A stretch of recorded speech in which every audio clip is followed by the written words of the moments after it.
தமிழருங்கிறதுனால support பண்ணணும். நாங்களும் 70, 80 வருஷமா இங்கே பிறந்து வளர்ந்துட்டு எல்லாம் இருக்கோம். இது நானே 4வது தலைமுறை. இங்கே நாங்கள் 4 தலைமுறை நடந்துருச்சு.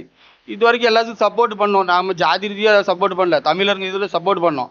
இப்போ நாமளே ஒரு கேண்டிடேட்டாக நிற்கும்போது நம்ம தமிழர்களும் நமக்கு சப்போர்ட் பண்ணுவாங்க. ஏன்னா நாம் ஒன்றும் சம்பாரித்து ஊருக்கு கொண்டு போய் சேர்த்த போகிறதில்ல. நம்ம என்ன பண்ணாலும் எல்லாம் இங்கே தான் இருக்க போகுது. அதனால் இந்த ஒரு மாற்றம் எங்களுக்கு வேணும்.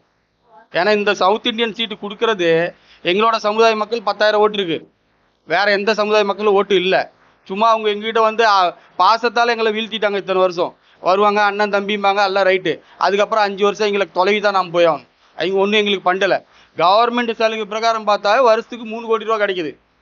3 கோடினா நீங்கள் 10 வருஷத்துக்கு 30 கோடி என்ன செலவு பண்ணாங்க?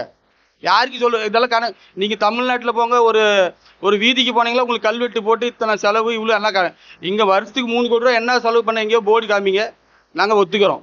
சும்மா எங்ககிட்ட அண்ணன் தம்பி சொந்த பந்தம் எல்லாம் பேசி